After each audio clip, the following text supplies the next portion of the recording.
Até que chega a fase, a mulher, eu acho que a mulher tem 4 fases. A infância, a adolescência, a maturidade e depois a lua minguante, que eu não quero dizer qual é. E aí eu chego à fase do casamento, vinda do interior, sonhadora, o primeiro rapaz formado, né? Eu digo a ele hoje, ainda é da família de Jânia, eu digo a ele hoje foi sedução de menores, porque ele já era formado em economia, e eu fazia Ateneu norte-rio-grandense ainda. E tinha 18 anos, ele tinha 29, por aí. Então, eu comecei a perceber que a lua agora estava em mim, na minha primeira gravidez. Eu não saía do espelho, muito magrinha, aquele corpo ainda de menina, tomando aquele formato redondo. E eu dizia, ou a lua está em mim, ou eu estou na lua, mas a gente está uma dentro da outra. Então, era a terceira fase da lua em mim. A 4ª fase eu já entrei. Comecei a perceber quando só leio com óculos. A lua minguante, mas ela demora muito. E aí é quando eu já olho assim no sol, deixo a pessoa se aproximar para poder falar, porque já não reconheço, esqueço o nome. Então, essa é a fase da lua minguante. Então, essas 4 fases eu registro aqui. Registro também um pouco dos contos de acumulação, que é aquilo que o Câmara Cascudo mostra na sua obra, na oralidade, na tradição oral, que é você ir contando e acumulando, contando e acumulando. E eu também vou pensando nesse leitor que vai me atribuir um sentido e que vai gostar. E muita gente chega para mim e diz assim, por que você não terminou assim? Eu disse, porque você ia terminar assim. Então, por quê? Qual seria, se você me perguntasse agora, o melhor texto? Eu digo, com toda firmeza, aquele que não tem compromisso com os conceitos fechados da vida. Eu tenho muito medo do conceito fechado, do conceito cartesiano, que a tua poesia não entra na escola. Quando eu escrevia, eu morria de medo da escola pegar meu livro e mandar fazer interpretação, dizer quem era a personagem. Eu queria que o leitor fizesse a conclusão. Então, as minhas conclusões, elas são, vez por outra, indagadas. Essa daqui termina com a lua no meu espelho de adolescência. A diferença, a única diferença é que da Terra para a Lua, a gente só vê a Lua. Mas da Lua ou de outro planeta eu posso ver muito mais. É o que eu imaginava. Imaginava também as crianças de todos os continentes do mundo também tomando a benção à Lua. Cada um na sua linguagem. Peguei um amigo em francês, pedi para ele dizer a benção madrinha Lua. Pedi um amigo em espanhol, pedi um amigo em alemão, e assim botei uns textos aqui para atrapalhar um pouco, porque a narrativa tem que ter um pouco também da poética do contraste, que você chega ali e fica na dúvida. É o ponto da poética do contraste. Então, o livro para mim, o texto para mim, ele tem que dizer só assim, a casa é bonita. O resto é o leitor que vai saber qual é a casa bonita. A menina era feliz. Deixe que o outro complemente o que é felicidade. Porque felicidade para mim hoje é uma coisa, para você é outra. Se a gente tivesse tempo numa dinâmica, felicidade aqui ia variar no mínimo umas 20 respostas diferenciadas.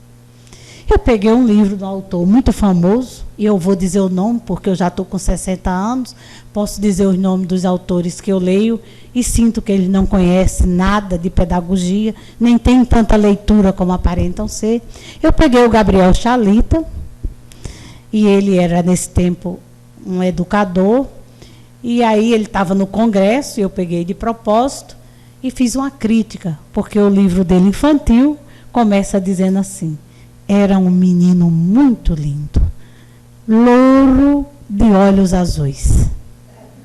Quando ele disse isso, no texto escrito, eu me arrepiei todinha. Eu disse: meu Deus, nascida no Vale do Açu, tomando banho de rio, não existia shampoo na minha casa para tirar o volume. Então o Márcio lavava com sabão de coco o cabelo, ia para a escola, o vento era que secava, e eu, preta, queimada do sol, como é que eu ia me sentir quando a professora abrisse o livro e dissesse que a menina era linda porque era loura de olhos azuis? É um conceito fechado. Você exclui com isso aí. Você quer ver outra coisa? Um texto que eu peguei da educação de jovens e adultos. E corri para minha coordenadora e disse que a gente podia ser até preso com aquele texto. Ela teve medo, que também não tinha muita leitura, coitada, e recolheu o texto. E o texto dizia assim: era um menino muito inteligente. Aos 5 anos já sabia ler. Puxa, gente. Quer dizer, só é inteligente quem sabe ler? E aquele menino que engraxa o sapato? Pois é, e aquele menino que vai para o farol vender bala, e aquele menino que fica com o irmão menor para a mãe trabalhar, que desliga o fogo, que mexe o feijão, que passa o troco do din-din, que bota as cabras para o curral, ele não tem inteligência? E as inteligências múltiplas que a gente está estudando hoje? Como é que ficam? Então, as questões cartesianas, elas empobrecem muito o texto. Talvez tenha sido por isso, por esse atrevimento, porque é muito atrevimento. Você está num congresso em São Paulo, onde chega os autores da minha área, Ana Maria Machado, Joel Rufino, Marina Colassante, todos nós já sentamos em mesa, né, Castro, aqui em Natal. Mas quando a gente chega lá, esse povo é muito estrela. E aí, eu me levantar e dizer: não concordo com o MEC ter pago para esse rapaz vir falar sobre pedagogia, se ele começa escrevendo assim, com a concepção de ensino completamente fechada, contrária àquilo que a escola deveria ser aberta. Não essa escola que estão me propondo de até a gente escolher o que é politicamente correto para falar. Eu discordo dessa escola. E aí eu vou tirar o chapéu para a escola de samba, que é a única que dá dinheiro, que ensina. Se a gente escutar um enredo daquele todinho, a gente sabe a história. Então, há pesquisa, há experimento, há ateliê, porque você faz sua alegoria, e há resultado financeiro e cognitivo. Então, eu fico fora dessa escola que empobrece o processo de aprendizado. E a escola, hoje, é o espaço ideal para ter o texto literário. Essa é outra poética do contraste. Por quê? Porque se a escola não fizer isso com o advento da biblioteca, que é um espaço privilegiado, em casa a criança não tem. Cada um de nós, pensando como tivemos essa acessibilidade ao livro, vamos sentir essa ausência na escola. A escola me fez ler muito pouco.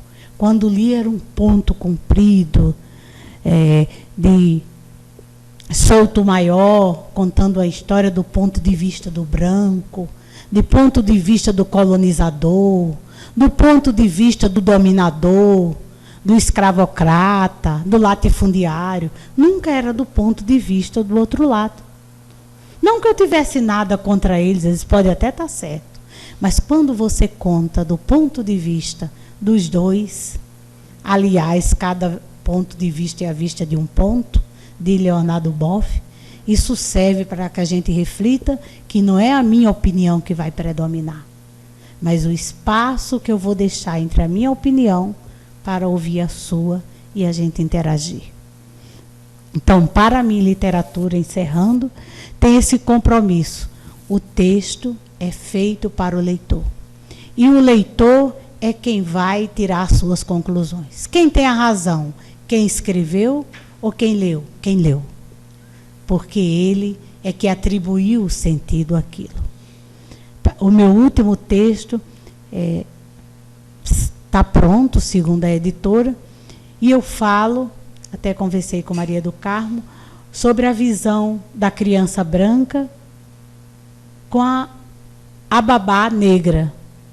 Eu não conto a visão do negro com o branco, nem do branco adulto com o negro. Mas a criança, ela não vê cor, ela não vê cabelos, ela não vê poder aquisitivo, ela vê aquilo que se identifica com ela, a afetividade, o acolhimento. E quando a minha menina branca do meu texto chega no parque, ela percebe que a babá negra dela, que era babá, não era negra para ela, não sentava nos bancos do parque. Quando ela foi alfabetizada, ela apagou uma placa de bronze que tinha no banco, tirando um pouco o lixo da placa, ela leu: é proibido sentar pretos. E pela primeira vez, aquela menina teve juízo. Ela começou a imaginar: quem teria feito tamanha estupidez? De quem vinha ideias tão infames? E aí ela soube que eram os grandes e os mandantes que faziam isso. Então ela tomou-se de uma força tão grande que só a poesia da infância pode explicar. E chegou num dia de parque bem animado, cheio de crianças e de acompanhantes e de babás brancas e negras, e abriu os braços, alargou as pernas no banco e disse: Yaya, senta no meu colo, que eu disse para todo mundo que eu posso com você. Yaya senta no colo, ela agarra na cintura, não vê o rosto da babá, mas sente o abdômen tremendo.